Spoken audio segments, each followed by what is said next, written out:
Bienvenue dans la saison 1 du podcast de Zaraté Lavigne Architecte, le bureau expert en design urbain et en construction durable sur Montréal au Québec. Je suis Virginie Douin, créatrice de contenu pour le compte de Zaraté Lavigne. Cette série de podcasts a pour objectif de vous guider dans vos démarches de rénovation et de construction pour un habitat plus durable. Nous abordons également les enjeux du design urbain et de l'architecture.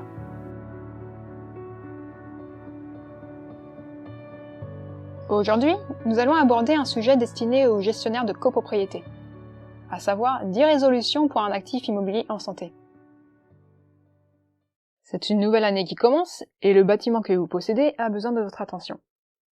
Afin de prévenir les dommages qui peuvent être prévenus, nous vous proposons 10 résolutions afin de guider votre plan d'entretien pour les prochaines années et les suivantes. Votre première résolution serait de prévoir les inspections. À chaque année, un certain nombre d'inspections de routine sont indiquées, selon votre type de bâtiment. Tout d'abord, il est primordial de faire inspecter la toiture par un professionnel. Plus qu'une défaillance générale, ce sont souvent les défaillances locales qui causent les infiltrations d'eau. L'état des portes et des fenêtres, et en particulier le scellant, le calfeutrage, est tout aussi important. Il faut également, le cas échéant, faire la vérification annuelle de tout système d'alarme d'incendie, du système mécanique et de l'ascenseur. Donc, dans un premier temps, il vous faut établir cette liste d'inspections annuelles pour éviter tout désagrément futur. Deuxième résolution, accorder les contrats. Une fois que cette liste est établie, la prochaine étape consiste à obtenir de la part des entreprises de services leur devis.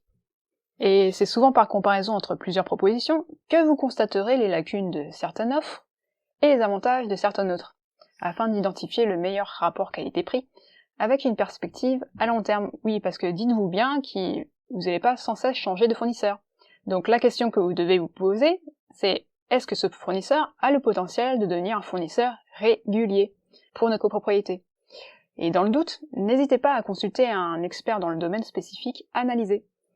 Et dites-vous aussi qu'en matière d'inspection, un prix très bas est rarement synonyme de qualité de service. Troisième point, troisième résolution. Assister aux inspections.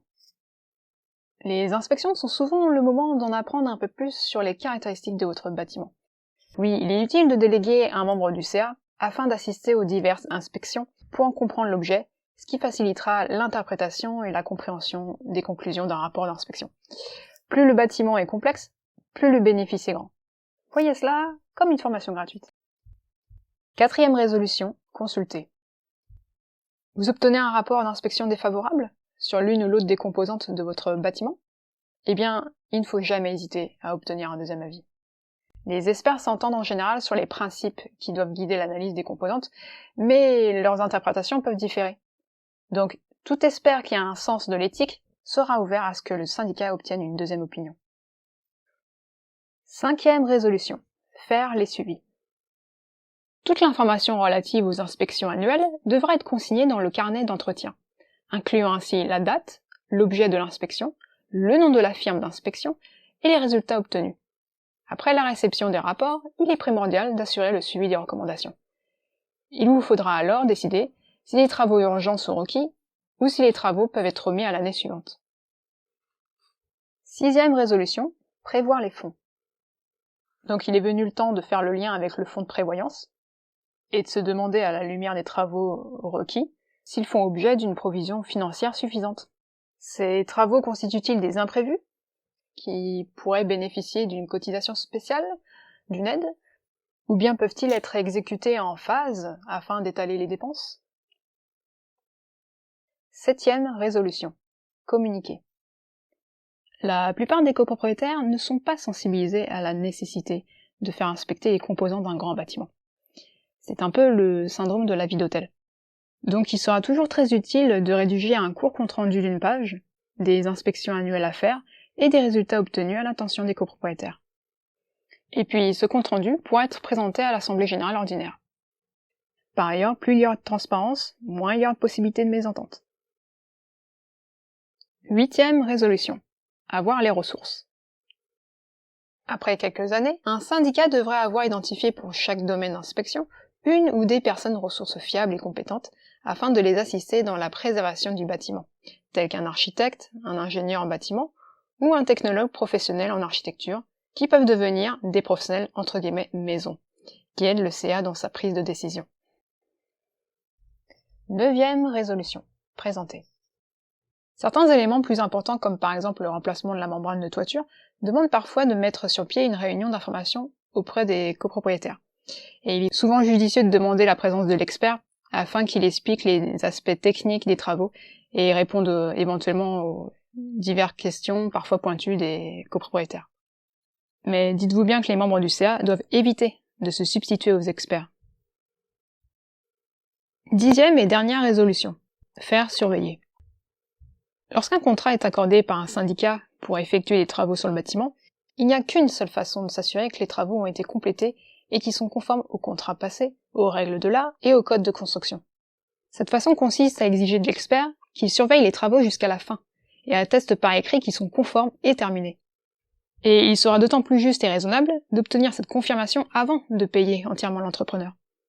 Il est également très utile d'exiger que les dessins et les devis ayant servi pour l'exécution des travaux qu'ils soient mis à jour pour refléter les conditions telles que construites. En résumé, pour assurer le maintien d'un bâtiment en santé, et assurer par conséquent de la santé financière du syndicat, l'expérience suggère de mettre en application toutes les mesures qu'on a vues.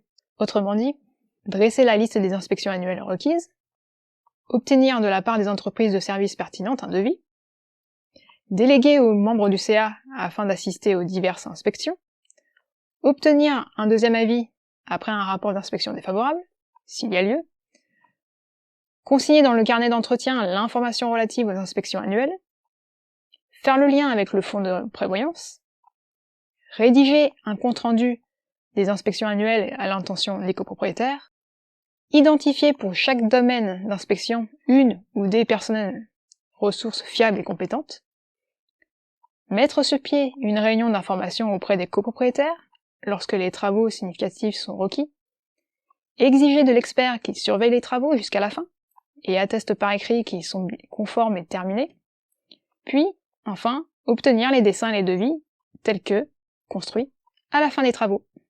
Voilà, un bâtiment qui fait l'objet d'inspections minutieuses et rigoureuses annuellement est beaucoup moins susceptible de souffrir de défaillances soudaines et coûteuses.